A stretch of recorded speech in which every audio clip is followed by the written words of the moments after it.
प्यारे बच्चों, अब तक हमने जो थर्ड एक्सरसाइज चल रही थी हमारी एक्सरसाइज 3.1 के हमने क्वेश्चन नंबर 4 तक कंप्लीट करके हमने आपको वीडियो में दे दिए थे। वो वीडियो लंबी हो गई थी, इसलिए हमने उसको वहीं रोकना पड़ा। अब हम चलते हैं क्वेश्चन नंबर 5 पर। क्वेश्चन नंबर 5 पर चलते हैं। क्वेश्चन नंबर 5 में क्या कह रहा है कि एक आयताकार बाग है जिसकी लंबाई चौड़ाई से 4 मीटर अधिक है, का अर्ध परिमाप 36 मीटर है। बाग की विमाएँ पूछ रहा है। विमाएँ का मतलब उसकी भुजाएँ पूछ रहा है, उसकी लंबाई कितनी है और चौड़ाई कितनी है, दोनों चीज़ पूछ रहा है। तो इसी को ही मान लेंगे। देखो क्वेश्चन में से क्या कहा, एक आयताकार बाग है जिसकी लंबाई चौड़ाई से कह रहा है ना, तो इस चौड़ाई को ही मान लेंगे। माना आयताकार बाग की जो चौड़ाई है, लिखेंगे यह क्वेश्चन नंबर 5। माना एक आयताकार बाग की चौड़ाई, वो मान लिया हमने कि वो x मीटर है, ठीक है जी। और तो जो लंबाई है वो इससे 4 अधिक है, तो हो जाएगी x + 4 मीटर। इसको हमने y के इक्वल मान लिया, ठीक है जी। और एक चीज़ और कह रहा था कि इसका जो अर्ध परिमाप है वो 36 मीटर है, तो अर्ध परिमाप इसका 36 मीटर हो जाएगा। अर्ध परिमाप, देखो अर्ध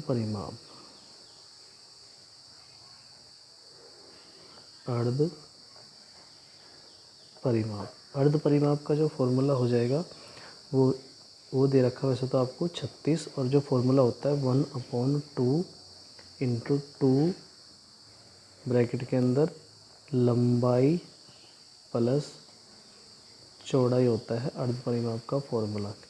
परिमाप का फॉर्मूला होता है 2 × लंबाई प्लस चौड़ाई, और अर्ध पूछा तो इसलिए उसको हमने बटे 2 कर दिया, और बराबर दे रखा आपको 36।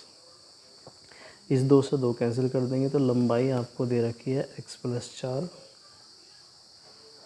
प्लस चौड़ाई दे रखी है आपको x, और बराबर चल रहा है 36 हमारे, ठीक है।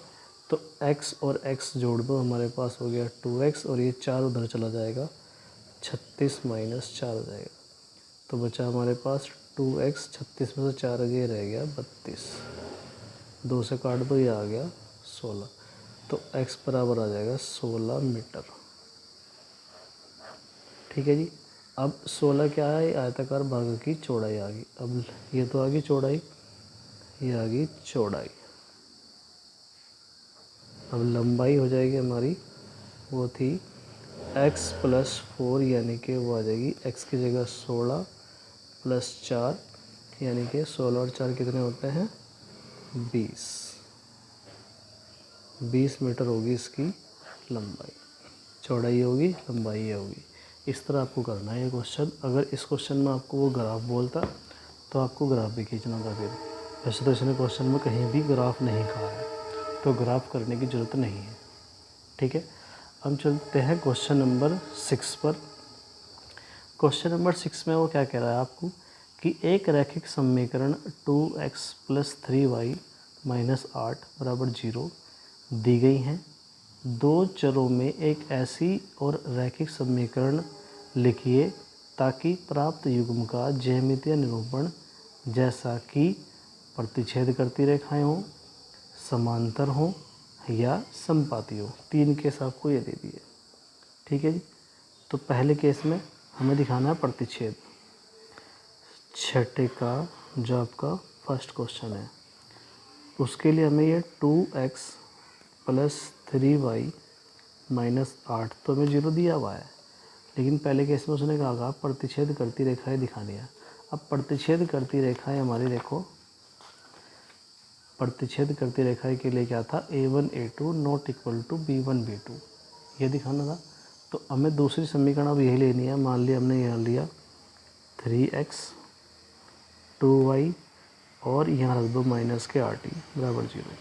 अब देखो 2/3, ये आ जाएगा 3/2, और ये आ जाएगा माइनस के 8 अपॉन -8, ये तो कट जाएगा, लेकिन ये बराबर नहीं आया देखो। तो पहला ही केस फॉलो हो गया, ये वाला प्रतिच्छेद करती रेखाएं। इस तरह लिखना आपको पहले केस में। दूसरे केस में आपको क्या लिखना है, देखो कह रहा है समांतर रेखाएं। समांतर रेखाएं में क्या करना है आपको, ये पहली समीकरण तो आपको क्वेश्चन में दी हुई है, और एक समीकरण ऐसी लेनी है, इसने कहा ना दो चरों की एक ऐसी रैखिक समीकरण लिखनी है। वो कौन सी समीकरण होगी, अब जा देखो हमें दिखानी है इसमें समांतर रेखाएं, यानी कि ये वाला केस दिखाना है, शुरू के दो बराबर दिखाना है, तीसरा बराबर नहीं दिखाना। तो शुरू के दो बराबर दिखाने के लिए हम क्या कर देंगे, इसको लिख दो 2x, इसको लिख दो 3y और इसको लिख दो 9 लिख दो।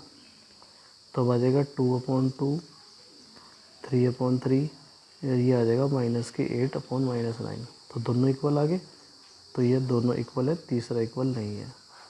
ये हो गया हमारी समांतर रेखाएं की कंडीशन।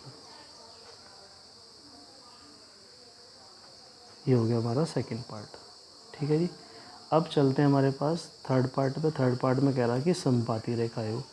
समपाती रेखाएं के लिए क्या करेंगे, देखो फर्स्ट समीकरण तो उसने दे रखी है थर्ड के लिए, 2x + 3y माइनस के 8 बराबर 0 है।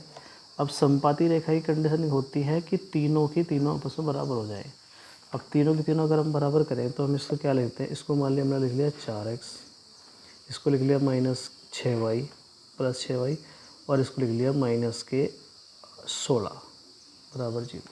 अब देखो इसको लिखेंगे 2/4, इसको लिखेंगे 3/6 और इसको लिखेंगे -8 -16। 2 दूना 4, 3 दूना 6 और 8 दूना 16। ये भी 1/2 आ गया, ये भी 1/2 आ गया, तो ये भी 1/2 आ गया। तो तीसरा केस फॉलो हो गया इसमें समपाती रेखाएं वाला, समपाती रेखा। इस तरह करना आपको छठे के तीनों पार्ट, ठीक है जी। पहले केस में आपको समीकरण अपनी तरफ से ले लेनी है इस तरह, शुरू के दो बराबर नहीं दिखाने। दूसरे केस में शुरू के दो बराबर दिखा देना, तीसरा बराबर नहीं दिखाना, समांतर रेखा हो जाएगी। तीसरे केस में आपको तीनों बराबर दिखा देने तो हो जाएगी समपाती रेखाएं। छठे के आपको तीनों पार्ट इस तरह करने हैं। किसी क्वेश्चन में कोई दिक्कत हो रही तो आप दोबारा रिपीट करके पूछ सकते हैं। हम चलते हैं 7th क्वेश्चन पर और इस अभ्यास के सबसे लास्ट क्वेश्चन पर। कह रहा है कि समीकरणों x - y + 1 बराबर 0 है, 3x + 2y - 12 बराबर 0 है का ग्राफ खींचिए, और कह रहा है कि x अक्ष और इन दो रेखाओं से बने त्रिभुज के शीर्षों के निर्देशांक ज्ञात कीजिए और त्रिभुजाकार पटल को छायांकित कीजिए। देखो 7वां क्वेश्चन आपका ये था, इसमें आपके दो समीकरण दी हुई थी और एक ग्राफ खींचना था। देखो किस तरह करना है आपको। तो पहले हमें इन दोनों समीकरणों को लिख लेना है। 7वें क्वेश्चन के लिए x - y + 1 बराबर 0 है, और दूसरी इक्वेशन है 3x + 2y - 12 बराबर 0 है।